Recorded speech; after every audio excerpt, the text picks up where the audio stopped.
Yo! Video games.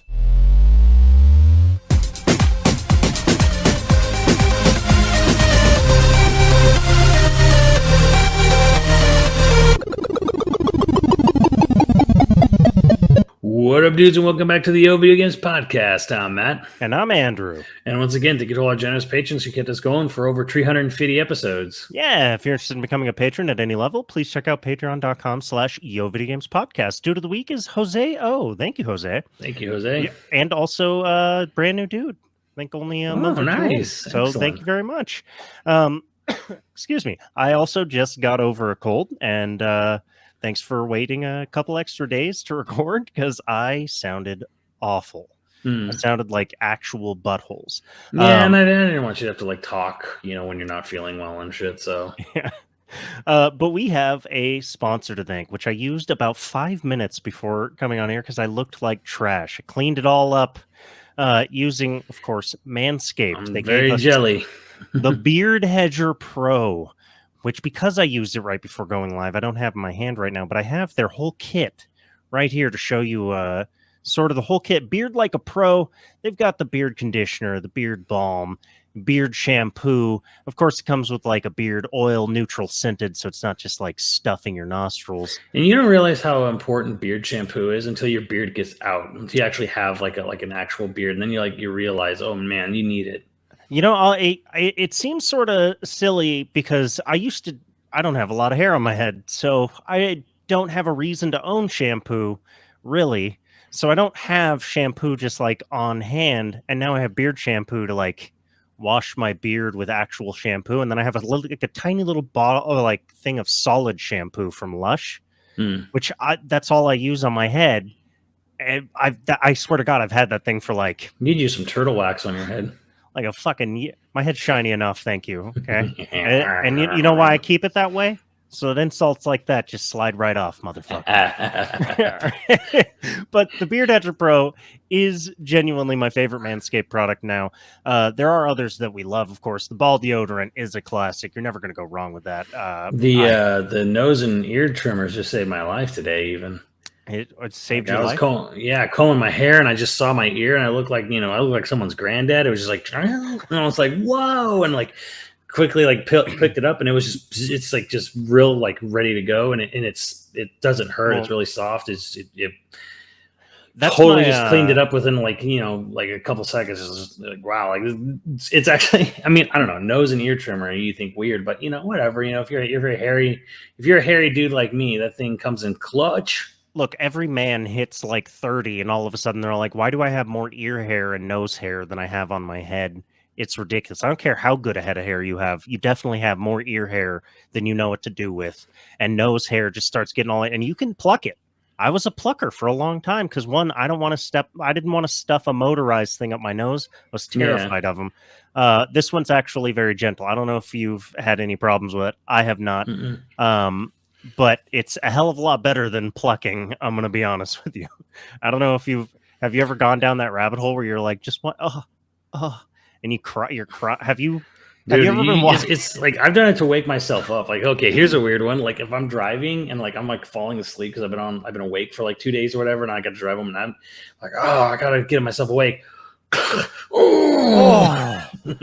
No, one time I was plucking nose hairs, and my wife walked in on me, and I'm just crying, looking into the mirror, trying to pluck hairs that are staring at I was like, why am I walking in on you crying into a mirror like you're a preteen?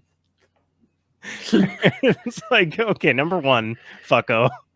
That is not what was going on here. But two, if I want to express emotions to myself in a mirror, I'll do it whenever I want. Anyway, thank you to Manscaped for sponsoring us. If you want to check out the Beard Hedger Pro or any of their wonderful products, please head over to manscaped.com. Use our code YoVG, all caps, for 20% off and free shipping worldwide. That's code YoVG, all caps, for 20% off and free shipping worldwide. Your balls will thank you. Yeah. All right, I'm going to come out and say it. We know this is going to be a harsh one. Oh, I love it. You came over with this, and I'm all for it. I'm here. Your favorite villain is lame. That's right. That's right. We're taking this sacred cow, and we are putting it right up on the altar.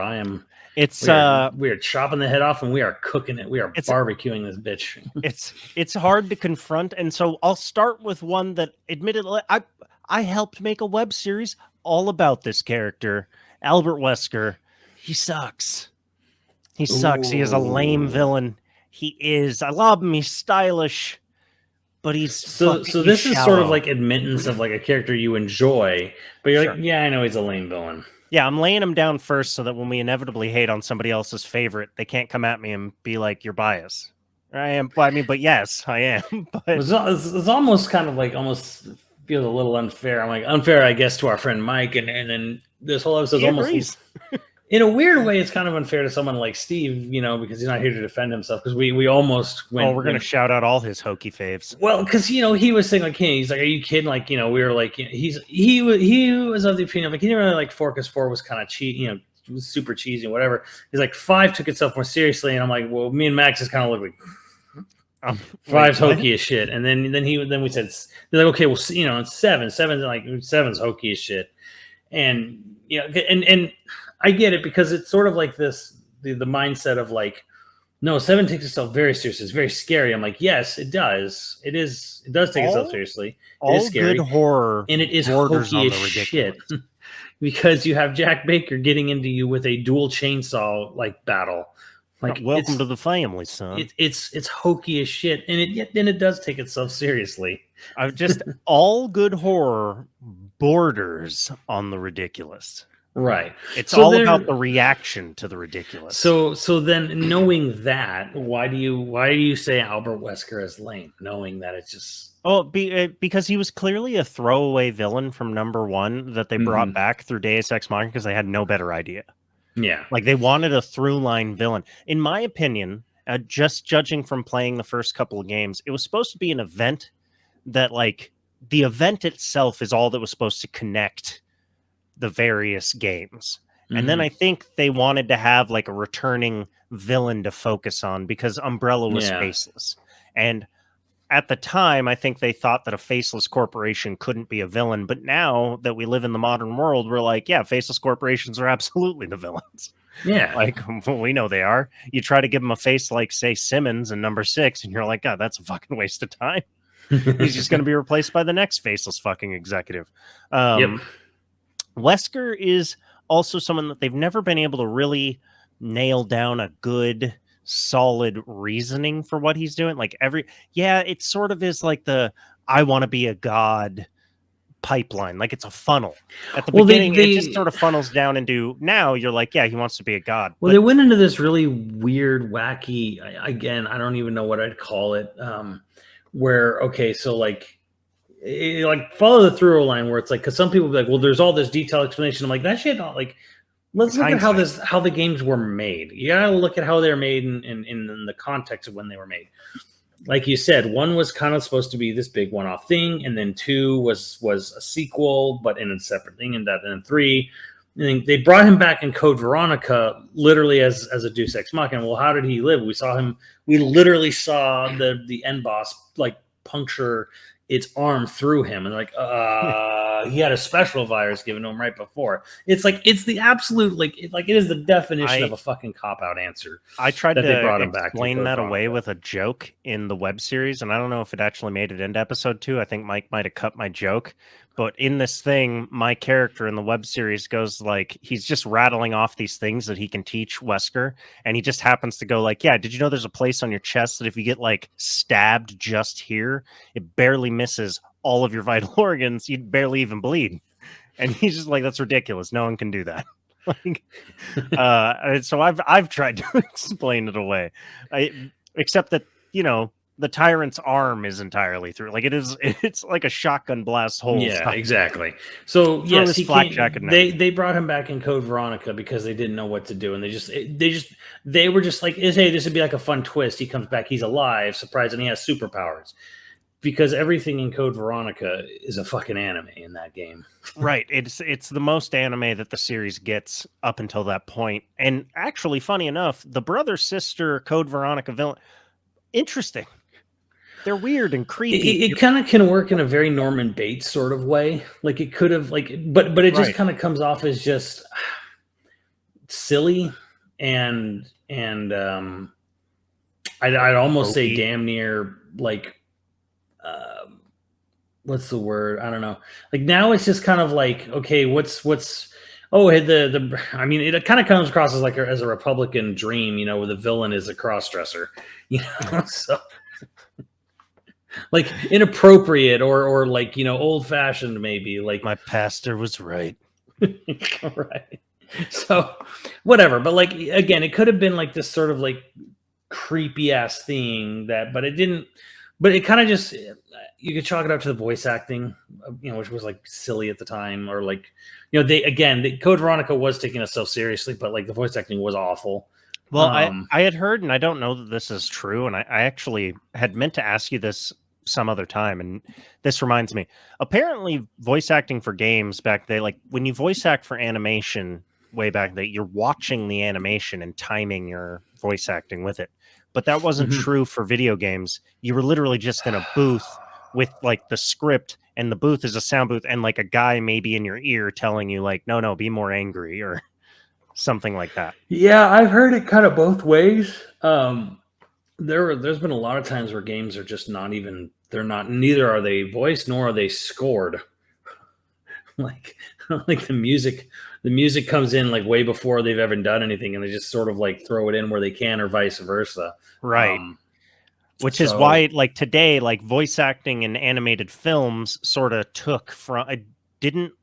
Voice acting in games got so good that technology for like mocap and stuff like that then moved over to movies, or was it movies that did mocap and like, because facial acting for voice actors now matters, right? They put the dots and like they map the character faces. Hell, a lot of video game characters now look almost exactly like the actor playing them.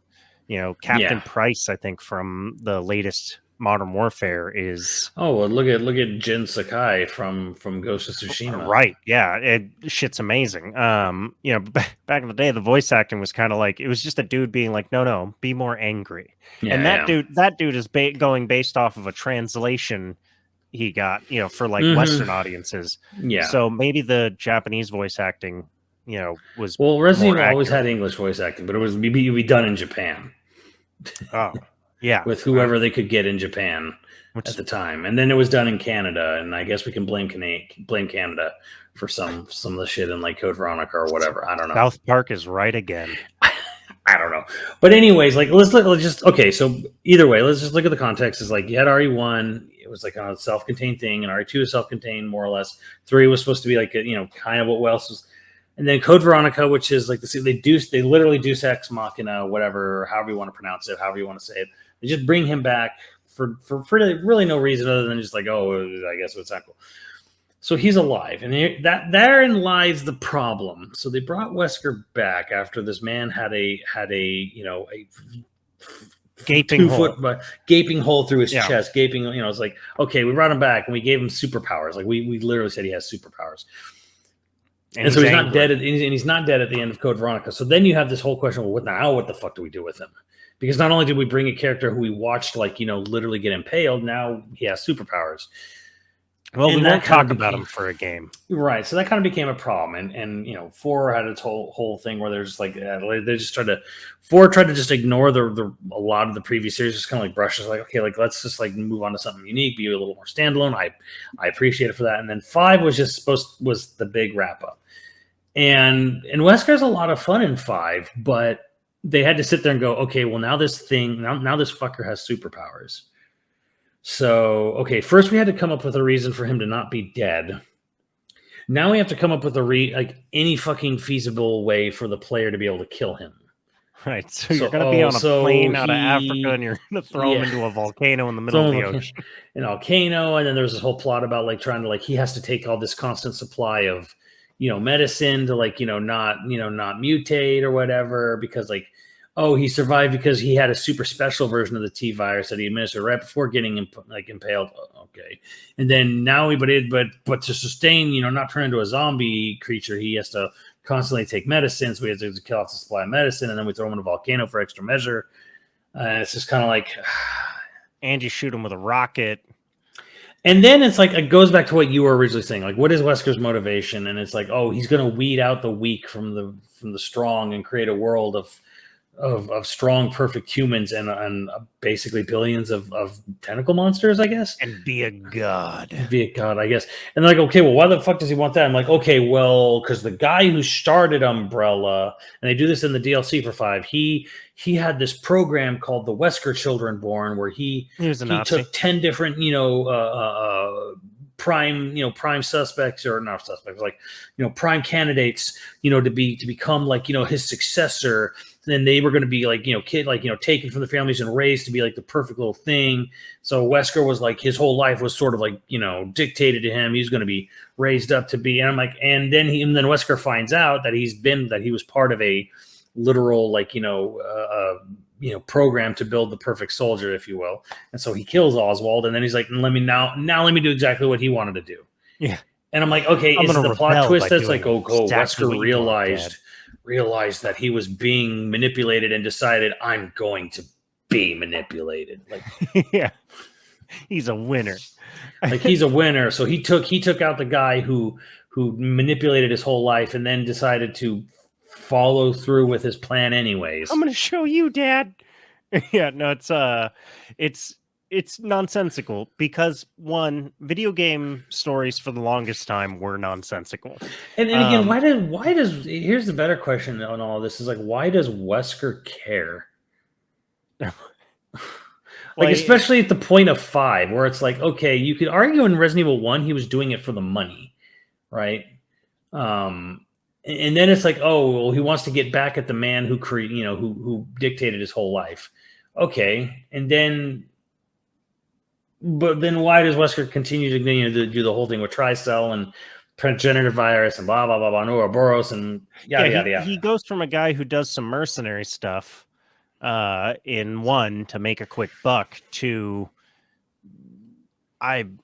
sort of like the Antichrist, the biohazard Antichrist. Like, he goes from being a dude who might want to sell some weapons, or a corrupt cop who also happens to be a scientist for the organization that he was a corrupt cop for, to like the ultimate big bad with superpowers. Like, it's just, the series became so ungrounded to become ridiculous. Yeah. It's not Wesker's fault, but Wesker's sort of lame because of how up in the air he is. Yeah, Wesker's lame because they kept him alive. Right. And to keep him alive and to keep him going, you can't come up with any decent, like, grounded explanations. You kind of have to, like, start dabbling in, like, the wacky shit, like really wacky shit. Right. And there's loads of reasons why Wesker's cool and why I enjoy him, but he is kind of lame. So I think what you're saying here is Wesker's a fun villain. You enjoy seeing him. You enjoy him. You enjoy his antics in the games. But he's kind of a lame villain. Yeah, he's just not a great villain in terms of the story. And I would argue as a protagonist, I would say Ada's lame. Because Ada's not even a protagonist. They can't even decide what she is. I know, exactly. And I say Ada's lame because they have no idea what the fuck to do with her. Even when they dedicate a whole game around her with 6, and they still don't know what the fuck to do with her. Right. Give me a game that gives me any reason to care about her, and we'll come back to that. Because, like, literally, Ada's whole, like, oh, what makes her cool? She's a spy. She's mysterious. Someone. Yeah, she's mysterious. And she's That's it. Good at what she does. Mystery box writing is lazy. It is. It's one of the reasons that J.J. Abrams got the pushback he did, because he's the master of it. But once you see it like back to back to back in every film, once it becomes popular, you're like so fucking tired of this, because it just means that, I feel like mystery box is good when you have a well thought out reason for the answer. Because J.J. Abrams' whole thing is like, I never knew the answer. I never knew it was in my uncle's, magician's box. It was his dick. It was his dick, J.J. Let me just fill that in for you. But it was a dildo. That's a Hollywood obscure joke there about him and his uncle and his magician, who was a magician who had a mystery box. He never could figure out how to open it. Yeah. Oh, it wasn't that he couldn't figure out how to open it. He just chose never to open it. Yeah. Well, I think even when he did figure it out, he decided not to, because the mystery was greater not knowing was better than knowing what was in the exciting. box. I'm like, bro, Yes, it's a butt plug. it's a penis pump, a 3-stage penis pump. So yeah, I'm kind of like, no, I think mystery box shit is stupid. Not always. It can be not good always. for a Like, hook if you're gonna unveil it later. there can be times where it's like, okay, so for horror movies, sometimes it's better not to know how something happened, right? Right, Or yeah. like, let's say like there's like a killer gets away and we never figure out who the killer was. That's kind of fun. Why is Jason alive? I don't care. Don't need to know it. He's murdering co-eds. Let him do it. So that kind of works. But yeah, like the problem with Wesker is that like man got impaled and then they brought him back and then they gave him superpowers and they had to give him gameplay things that would like take away those superpowers and I'll give Capcom credit. They killed him off and they haven't brought him back yet. So that was pretty amazing. That they're sticking to their guns. They're sticking to the fact that they killed him, which is I applaud them a lot for. But well, they've also gotten more interesting villains. Granted, 7 had Jack, but it also had Evelyn, which is probably the fault of the guy they brought in because he also did Alma from Fear. And you got to wonder if Alma like maybe he wanted to do something else, and then Capcom was like, no, we just want you to do this. You're the creepy girl thing. Do the creepy girl. All right, I guess I'll just do the creepy Puritan girl thing. You have to wonder if like I'd be there like, why'd you even bother hiring me? You literally like you just wanted to take Fears. But anyways, yeah, I will agree in the sense that Wesker's a fun villain, but he is kind of lame because we're given everything they add to his backstory just gets wackier and goofier, and then it's never. And it still gets. It almost feels like it gets further and further away from any sort of rationale. Right? Yeah. You just you keep jumping through loops to keep him like relevant or involved, and it makes him lamer. Yeah. Like like if he was going to be a guy that was going to become a god, writing it after the fact makes it lame. If they would have shown in the game, like him injecting himself right before he gets hit or something, then you could be like, oh fuck, because it wasn't planned. It wasn't planned. Just like Star Wars, it was never planned. Right, nothing. Not even the originals. But you have an even more controversial. Yeah. Okay. Yeah. Fuck your sacred cow. Sephiroth's a lame villain. He just fucking is. And for a lot of the same reasons that Wesker is kind of a lame villain, Sephiroth is lame because his motivation is weak as shit. I'm fucking sorry. Well, he's a nothing burger of a character. He's a nothing burger. Okay, so like I will say this: 7, I think, is one of the best Final Fantasies. I think Remake came out very well.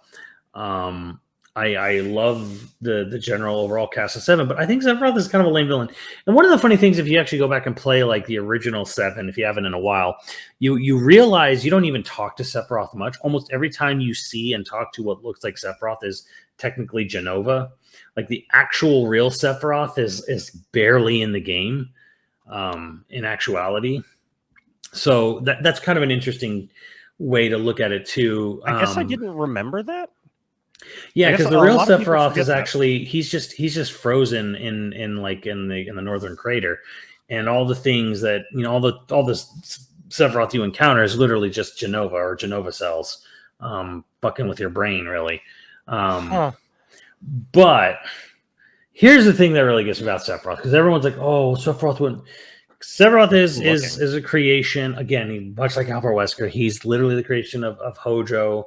And making the perfect soldier, and then injecting the perfect soldier with Jenova cells, trying to like make this like sort of, superhuman or whatever. He's going to have the blood of the ancients and the blood of Jenova and And someone's going to tell me, well, actually, shut up. Point is that, okay, Sephiroth is made to be the super soldier. And he is a super soldier. He's like fucking, he's like the best, most like legendarily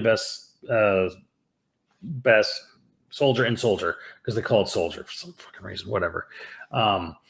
Anyways, all about mononyms here, man. So when he finds out, oh, by the way, you have been programmed to be, the best soldier, he fucking loses it, and he goes insane when he finds out, oh, his whole life has been a lie, and he was literally bred to be this Superman, and then that's what causes him to go and, you know, break Genova out at the reactor and yada, yada, yada. And it's like, so fucking what? Like, you know, it's kind of I'm like gonna world that created me. it's like it's to me it's always really lame where like someone's just like, oh my father was a bad guy or my dad was a bad guy, and it's like I'm gonna be a bad guy. Like whatever. Like it's just kind of because the thing is when you like look at the actual like backstory flashback of Sephiroth before he goes insane or whatever, it's just kind of like he's just, you know, he's just a good soldier. Like he's not necessarily, he's not Mr. Rogers or anything, but like, okay, you know, he does his job kind of thing. He's average. Yeah, he's a normal dude.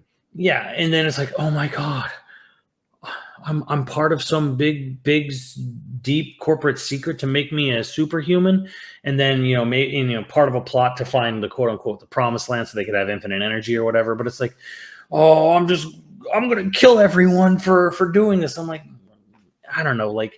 To me, like, doesn't he go insane because of the stuff turning him into a super soldier?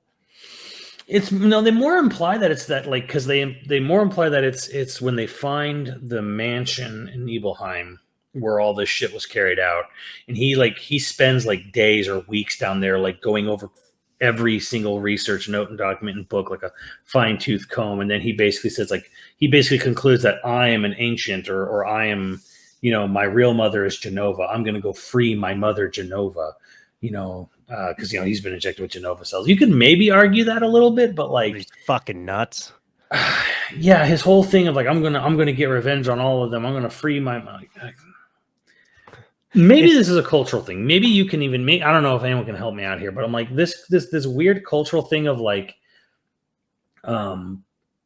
like, oh, my legacy. I'm like, I don't fucking care where you came from. See, this is where I'm just like, I don't know, maybe you could call this very American in me or whatever, but I'm like, I'm very individualistic where I'm like, a person is not the product of their lineage, right? Like, well, yeah, I guess that would probably be a cultural thing. And you see that in a lot of shows, TV shows. I mean, fuck, Star Wars did it. I'm not going to even say like, oh, maybe it's this part of the world, that part of the world. Fucking Star Wars did it with Kylo Ren, where it's just like, I'm obsessed with my evil granddaddy, so I want to be an evil, you know, guy too, in a big scary mask. It's like, this is stupid. I don't know how much truth there is to it, but I have like read certain stuff about like shame-based versus guilt-based societies, and how like Western society is guilt-based and Asian or Eastern societies tend to be like shame-based, where it's like your public face versus your private standing kind of thing. I'm probably not explaining that very well, but I wonder if that's what they're getting at, is like he feels shame over what his lineage is, and so he loses it and decides to become a villain and tear it all down. Yeah, or something. Is that what? That could be actually that sort of makes him less lame for me. It's just lame to me that it's just kind of like, oh, well, you know, because I was bred this way, I need to be this way. It's kind of like, no, like, and so what? It's like finding out, okay, you're related to, you know, to Adolf Hitler, and it's like, okay. You know, like, well, like, you know, your great uncle was this terrible human being. All right, well, like, I don't have any weird tendency to like try to genocide anyone, so like, yeah, that's not innate, you know. Yeah, it's like the idea that like he just decides I am going to annihilate, because then his ultimate plan is literally to summon meteor. You know, so it can cause a scar large enough on the planet that all of the Mako energy in the entire planet will be needed to heal it. So then he'll go to the center of it and suck it all up, I guess.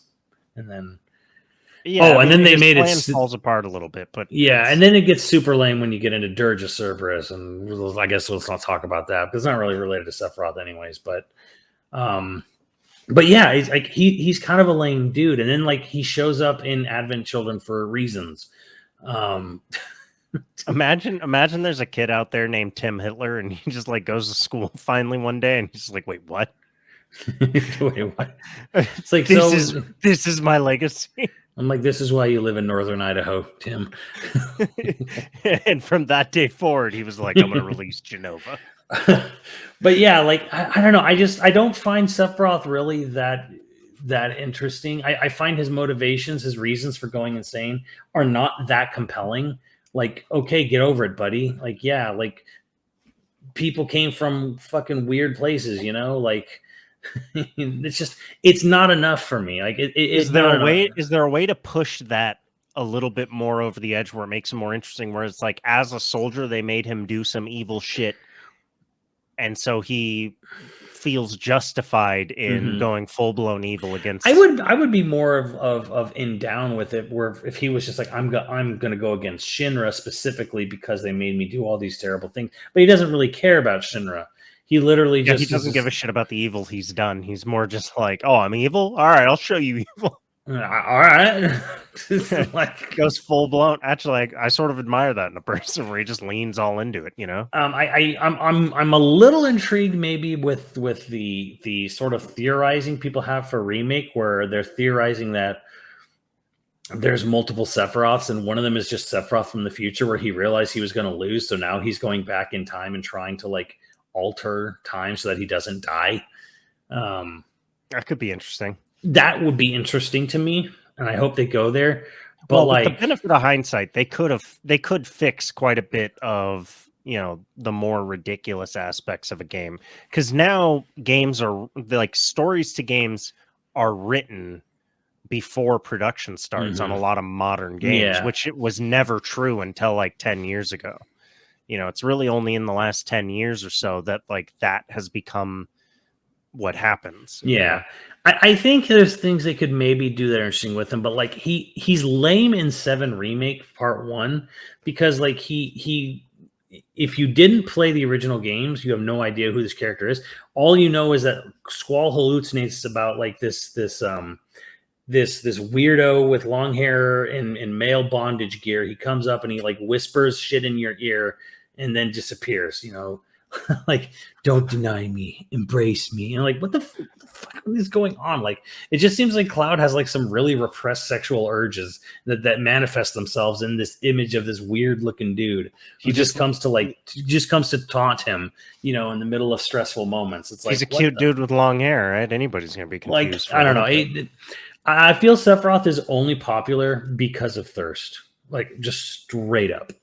Like nobody sits there and like and I've been in the fandom since its inception here. He's pretty cool looking. He is a cool looking dude, and also being called a one-winged angel is pretty fucking cool. That's a sick name. Like I honestly, memes and thirst are the only reason I keep this character in people's consciousness. Because if he looked lame, if Sephiroth was 100% the same dialogue, same everything, but he looked lame. You look like Kujar. You look like Kefka. You look like one of the other characters you don't remember from one of the other Final Fantasies. Would he have the same lasting impact? Absolutely fucking not. Well, everybody remembers Kefka. Nobody remembers that Kefka looked like a jester. Right. Yeah. No one remembers that Kefka was lame as fuck looking. Yeah.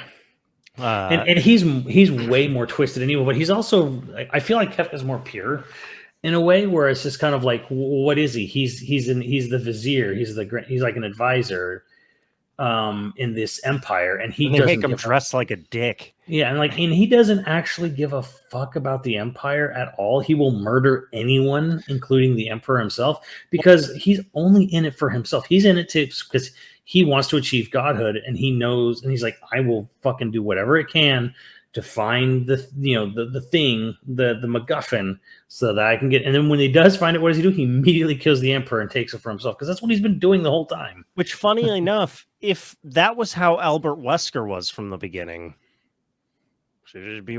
So we should talk about like pure motivations, like what makes because sometimes a pure motivation for a villain is annoying, right? But you know, you want that gray area, you want that like motivation that makes a villain, but also like a pure motivation done well, namely simple evil motivation, can be very interesting. Kefka, Hitler's you don't need a good backstory on why to fight Nazis. You know, you're playing Wolfenstein. Frau Engel is another great villain. You know, she's a Nazi, she's creepy, she's a little India. That's all weird. You don't need a lot of like depth to either of those characters to be like, oh, it's a great villain. I hate them, and I'm going to kill them. That's the thing. Like I was saying, we should talk about good villains. And again, Hitler's always a good villain. And you know, never gonna feel bad about killing a Nazi. yeah, in Wolfenstein, you kill fucking hundreds of them, and there are no articles being like, well, but what about all the good Nazis? No, fuck them. No, like was BJ Blazkowicz really right? Yes. Yeah, there's no debate.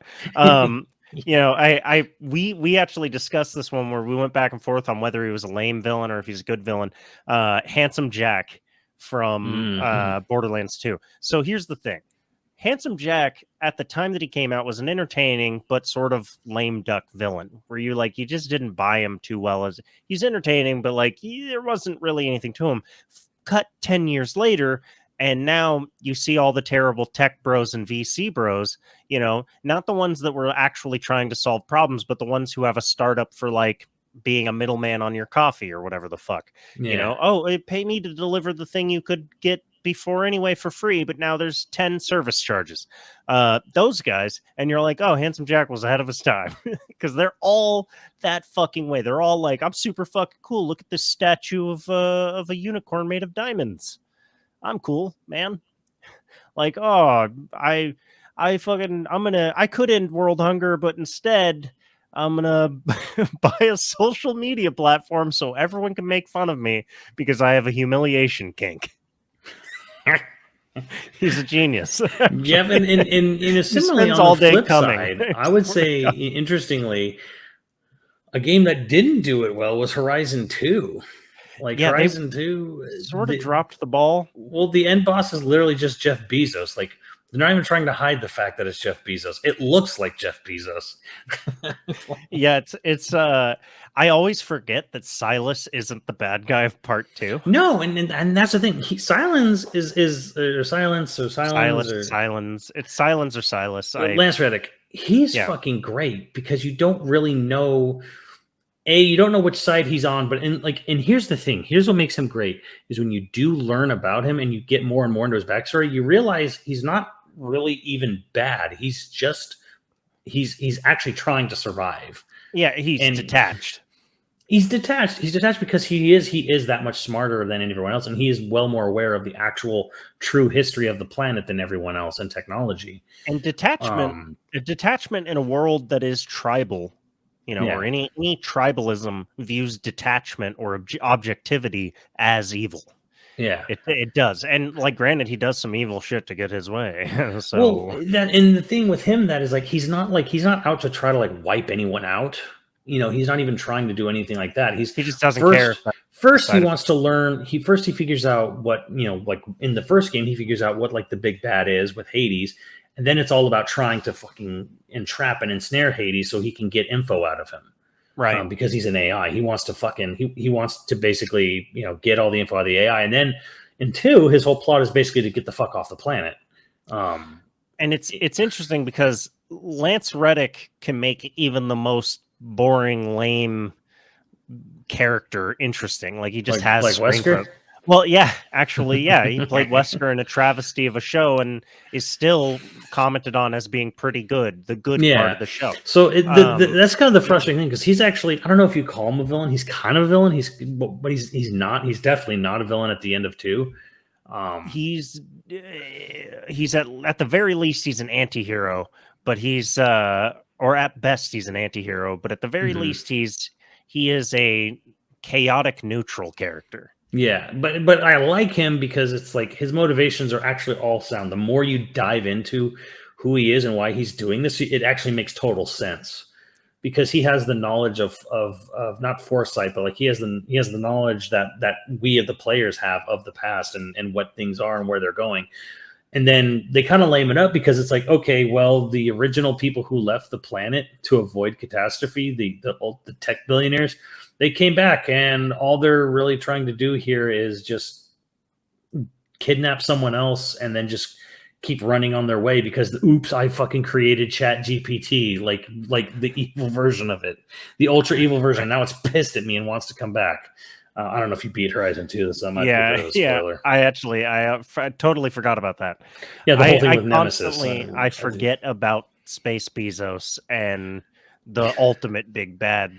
The ultimate to big get bad you is literally second- or just the an third game. AI copy of his consciousness that wants to kill everything when they're coming. Like Right. that's kind of like, oh, I guess that's it. That's kind of lame. I was really hoping aliens were going to get brought into the story, but I mean, it would have been sort of cool to ride a T-Rex in a battle against some sort of alien life form.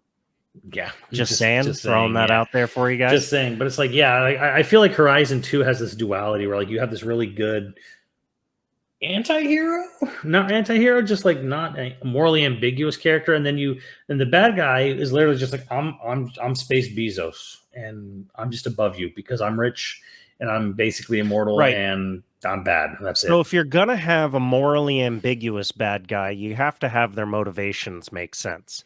If you're gonna Yeah. have their evil for evil's sake bad guy, he's got to be entertaining as shit. Yeah. Or mysterious. So I liken it to like the Emperor. The Emperor in Star Wars he is a clearly evil character. You don't really have to give motivations to. People have in the books or whatever the fuck. He foresaw the alien invasion by the Yuzong or whatever. Who gives a fuck? The point is, he's clearly evil. We never delve into his motivations for doing anything. He's fucking bad. You see him, you know he's bad. He looks bad. He acts bad. He sounds bad. he fucking loves it. Right. So he is an infinitely interesting character to look at, watch him be evil, because he is like a spooky, weird, decrepit old thing with like unlimited power. Yeah, and he has all these like fucking crazy powers when he wants to pull it out. Right. And so he's interesting. You don't need to go deep. If you want to have like a morally gray villain or like a villain with like motivations and shit or backstory, you better make that backstory make sense, Albert Wesker. If Wesker had superpowers from the beginning, if all of a sudden in the Tyrant fight Wesker just like busts out superpowers and like it becomes revealed that like, oh, he was experimented on as a child, I feel like you'd forgive everything else about Wesker. Yeah, that's the problem. That's the problem of hindsight or whatever, where it's just like Right. he was not. They weren't planning this to be a franchise. They were just trying to hope to make sure that they were just trying to hope the game even worked. You know, that's what they were Right. doing. Oh, it was super successful. Okay, we'll make another one, and then another one. Oh, and then it's like, well, let's bring this character back. Well, we killed him. What do we do? And again, like that's the problem you run into, where you have individual stories that were never planned to have sequels, and then you fall into the immediate trap of trying to retcon your own fucking story. Well, I just realized perfect example of like lame ass and also good ass villain. You want to have like a villain he's just evil, goofy ass, evil and interesting. You got Bison from the movie. Great villain. I mean, granted, Or two, maybe strictly Street Fighter 2. But from the granted, the actor playing him was Raul Julia gonna get. You know, he could get performance out of anything. But then the Bison in the game, the more complicated, the more explained he is, the lamer he get, the more ridiculous. The more backstory given to cool Bison, looking. the worse it gets. Street Fighter Hitler is cool looking, you know. Yes. If you want about fashion, Yeah, he looks like a Nazi dressed in red. What's not to love about wanting to beat this guy up? It's awesome. Right. And he's burly, you know, he just looks fucking crazy. But perfect example of like a character that can be both cool and lame once they explain him too much. I do want to touch on something else that you said that I know is probably going to piss off some people, and I feel like a little bit giddy. Dark characters, the dark Samus, the dark Ryu, the dark, like, fuck all those. So lame. I never liked them. I'm really just kind of like lame. People love them. This is one where like people love evil version of hero characters, and I'm like, to the point where it becomes a meme where they have like the fucking Dark Brandon. To me, thing going around. It just strikes of like, you know, like an 80s cartoon where I have no fucking idea what to do for the villain this week. Well, how do you come up with a villain that can definitely beat your hero? Like, he's the hero. Take the hero character, furrow his brows, and he's evil version. Yeah, he's got red eyes now. And reverse his clothing color. Or if you're Japan, you just make them darker skin because that's a fucking long running thing in Japan. Yes, I'm bringing that up. Well, the Flash's villain, God, what's his name? He's just yellow, and the Thule, Flash. Zoom, yeah, that's right.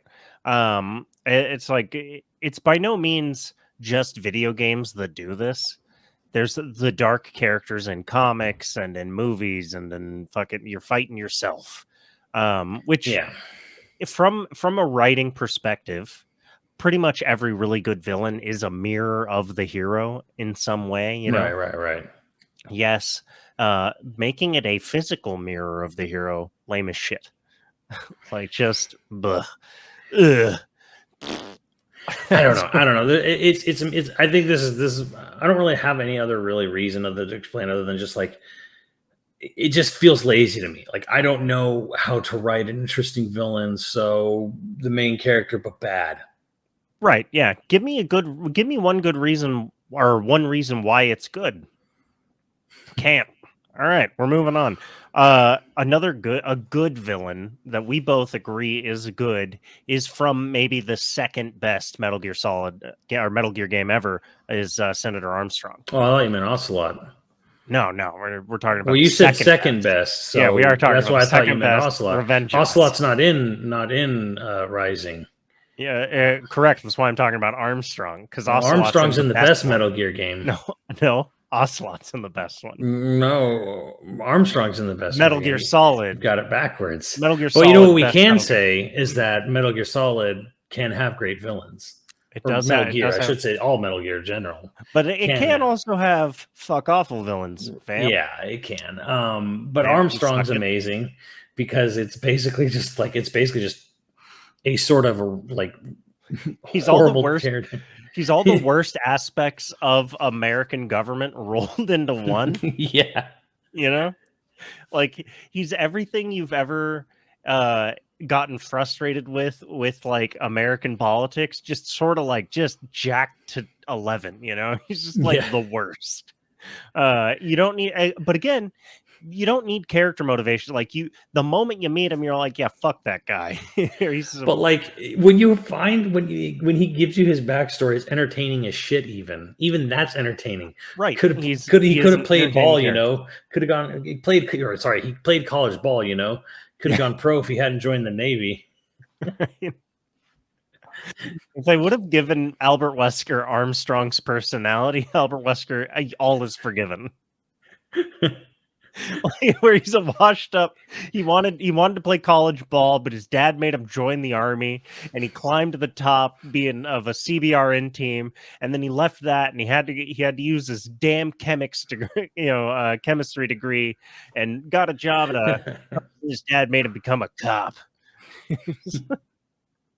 He had 3 lifelong careers somehow before the age of 35. He made it to wasn't he like a fucking colonel in the army or something like that? Who, Senator Armstrong or Wesker? Wesker was a captain, or he's a major. He's the captain of stars. I don't know if he was right. If he was in any of the U.S. I don't think he was. He was in CBRN. He was he was the chemical, biological, and nuclear unit. He was in a military unit, and then he was also a top researcher for Umbrella. You know, before he was like 20, he's a genius. They kind of fall into that pit of like, we have to make him done everything amazing ever.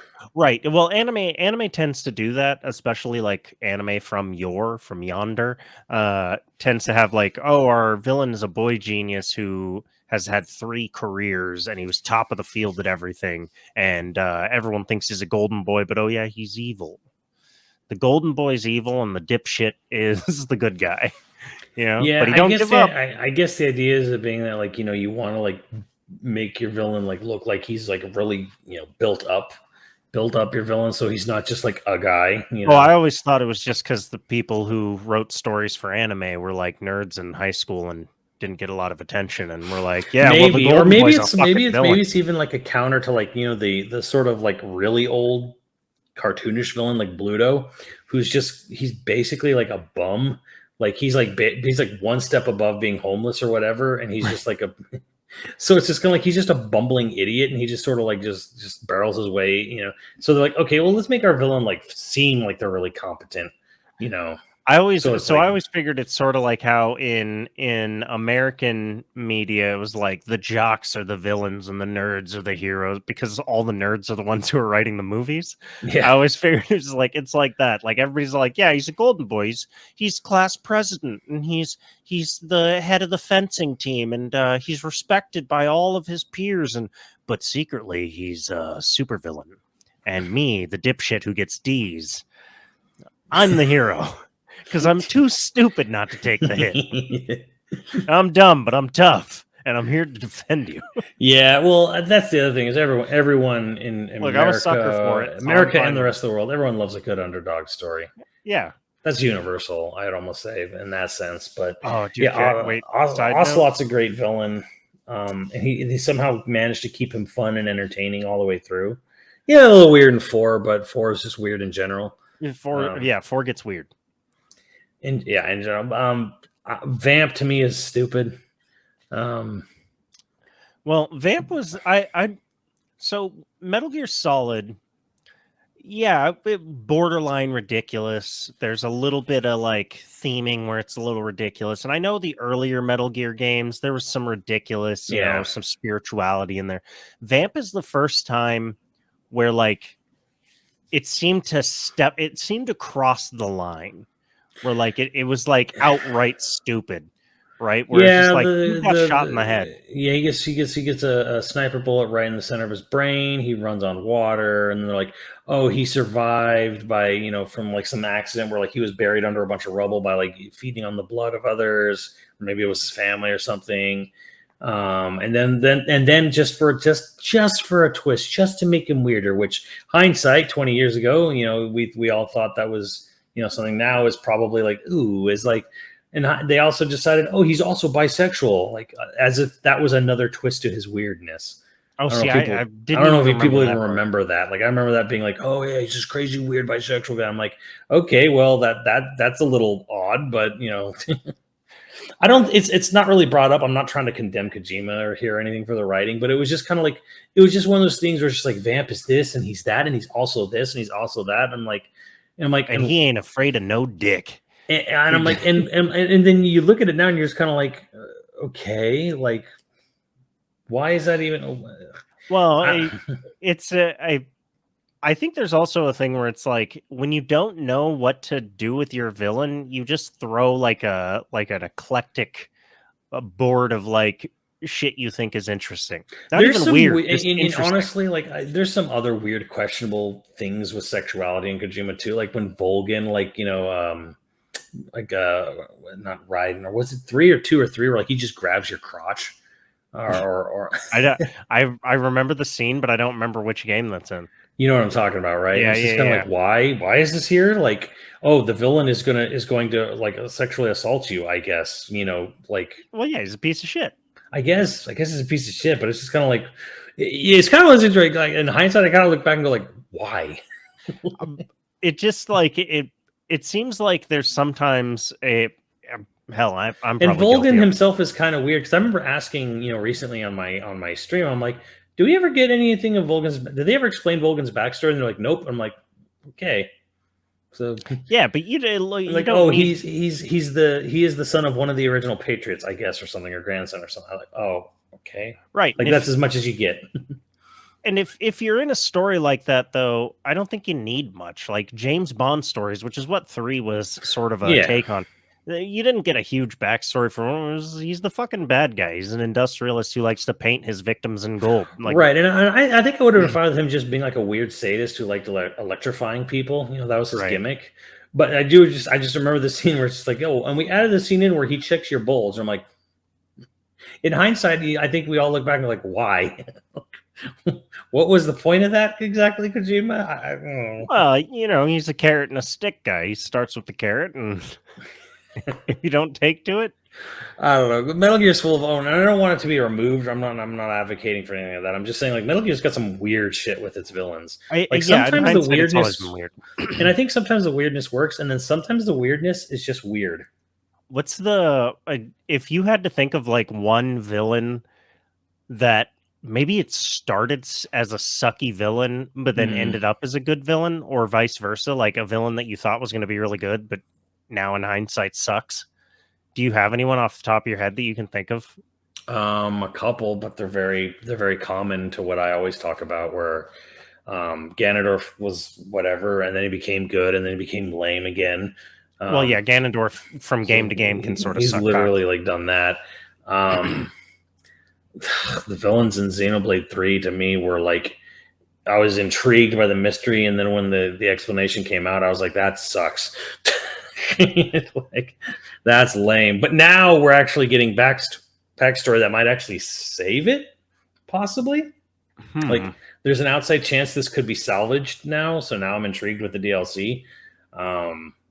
But yeah, like there's shit like that. Like, God, like I'm trying to think of what was like a really 6, Jesus Christ. I mean, Simmons in 6, where it's just kind of like, oh, we're gonna get like, the big bad of like, the big rival corporation, to Umbrella, and it's like, oh, it's a guy who's literally just thirsting after Ada. Like, that's his back. Oh my God. And he turns into a T-Rex. Yeah, did it inspire you to change your life? You were going to go into a pharmaceutical company, and you were just like, you know what? No, fuck Christ. that. I swear to God, it's revenge for my Dark Side review. That would be, if we ever found out that was true, it'd be the greatest thing on the planet. I'd be so happy. I'd be so proud of myself. I expected, so when I first played Resident Evil 8, to keep on the theme of Resident Evil, I expected Lady D to be the only interesting villain. And then God, now I'm blanking on her name, but the puppet lady ended up being my favorite one of the Resident Evil. With a V, I can't remember. Yeah, I'm blanking on the name. It's but the Lady D is interesting. I do think she's interesting. I don't think she's even interesting personally. Like, I'll agree to disagree on that. Other than the meme, the thirsting and the memeing once again, but you move beyond that. What is interesting about this character? Nothing. Oh, I think she's interesting because she's theatrical. That's she's true. Entertaining. I think the performance is excellent. Yeah. The performance is great because it's very classical, like you said. But I'm like, and they don't bother to give you a lot of like background on her or anything. Like, they just like, she is clearly an evil fucking lady. Yeah, like, honestly, I think they did exactly what they need to do. She's one of 4. She's one of the 4 henches for the big bad, right? Because there's the big bad and their 4 henchmen, right? Right. And she's one of the 4 henches, and she gets exactly as much story as she needs to. People, the fucking fawning over the character to me was lame, was kind of stupid or whatever, because for reasons, like, again, like, just thirsting and memeing is the only reason she's popular, because you had like the weird like fish dude, the hunchback fish dude guy, and then you had the doll lady, and then you had Heisenberg. Beneviento. I knew there was a V in there somewhere. But it is the creepiest part of Resident Evil 8. She is the creepiest villain. And she also had, like, there's stuff woven into why she's creepy. You almost feel bad for the Beneviento. Yeah. And like, you almost sympathize with her in her hatred of everyone. Yeah. And so I find her to be the most interesting. I kind of thought I thought Heisenberg or Max, the guy who looks like Max, I thought he might have been actually kind of been the most interesting, because he actually wanted to rebel against Miranda. Like, he felt like he was trapped, and he actually wanted you to help him like overthrow. Yeah. But he's too far gone or whatever. He's fucking nuts. I actually thought that was kind of an interesting angle. I kind of wish they went more with that angle. But I get what they did, where it's like, okay, no, instead of, because an interesting angle would have been like, well, what if you and Heisenberg I think his name is Heisenberg. What if you decide to team up? And that's like how you fight Miranda at the very end. But no, it's you and Chris, which is also a lot of fun. Well, the Chris segment is cool as hell. Yeah, it's a nice change of pace kind of thing. And I think it needed that fucking baby in House Beneviento. Yes. No, thank you. Everyone gets creeped out by that. I was just kind of like, I just started chuckling. I'm like, oh, I just knew something weird was going to happen here. What the fuck?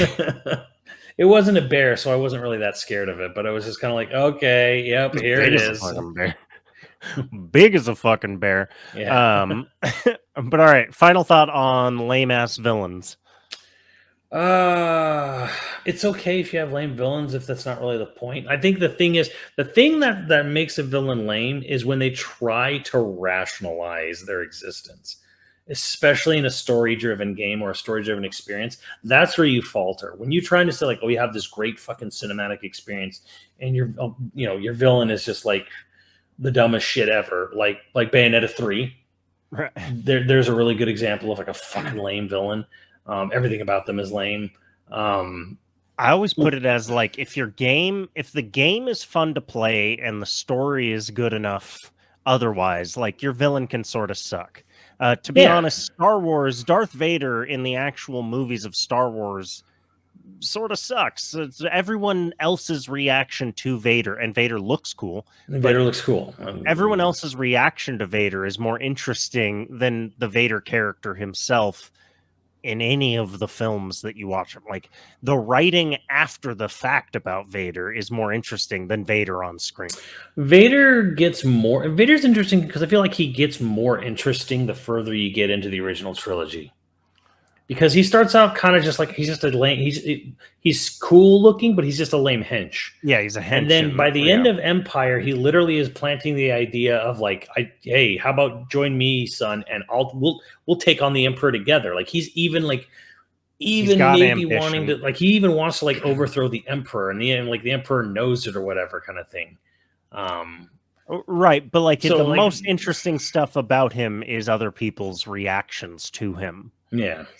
In the movies as they are. He's kind of there to be a fucking plot device tool. Yeah, a little bit. Still, you can find him cool, and the rest of Star Wars is cool enough. And he's as cool. I guess he's as cool as he needs to be, or whatever. Like you can have lame villains too. Like again, Bowser's the king of lame, but like he's fun because he's just a big cartoon, turtle. Like right. And if you're playing Mario for the story, what the fuck? And what is wrong with you? Again, I'm of two minds here because because I'm the Monolith Soft guy, and it's like the villains in Xenoblade 1 and 3 kind of honestly are just kind of lame. Their motivations are defined enough. Actually, their motivation, it's weird. They're the thing where like their motivations make a lot of sense, but damn, I don't know. Like they're just boring. How they got to there is like, it's different between the two, but whatever. But then you have two, which everyone kind of can't get past, like the fucking thirsty ass main character designs. But you get past that, and you have villains that are, to me, are the most grounded. It's so weird because it's such a sci-fi fantasy game, but you have the most grounded and most relatable, realistic villains like possible. Like, well, I like to put it as like, yeah, ideally the villain is fucking great and memorable in a game or a story or whatever, but I don't actually think it's that important if the world and like the hero are interesting enough.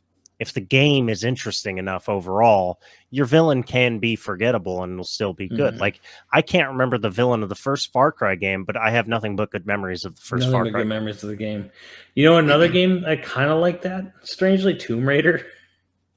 Right? Like, yeah, I don't. Any Tomb Raider that I enjoyed playing through, I don't remember any villain in any Tomb Raider game. Yeah, I don't even remember the villain of like Prince of Persia: Sands of Time. I don't remember the villain. It was Jafar. Well, yeah, all right. That's literally the only reason I remember his name is because his name was Jafar and he was the vizier. Yeah, didn't remember that shit at all, but I have nothing but fond memories. Oh my god, but he's a lame fucking villain in a lame fight. Like, yeah, I imagine so. Fucking Assassin's Creed Odyssey. Like, is the villain in the game? Is there a villain? Your twin brother is the villain your free time? Touche. Like, but it's not that I want to say like, oh, you got to have a great villain, but villains, memorable. Look, there's a lot of memorable villains that are in otherwise forgettable games. Vaz. I don't remember a fucking thing about that game outside of the villain. I don't think most people do, but the villain did sell that game pretty hard. Yeah, the villain's great, but otherwise the game's sort of forgettable. So it's not that I'm saying that like lame villain is makes bad game. Like again, we started with No. Albert Wesker because I like Albert Wesker, but he is No, fucking, this is not about like whether a game is thrives or dies on its villain. It doesn't. This is about how many people watch to the end when we say our real opinions. Yeah, that's exactly what this is about. What is a villain you love, but you can fully admit they're kind of lame? They're kind of fucking lame. Do you think anyone's going to have any surprising villains that, Maybe.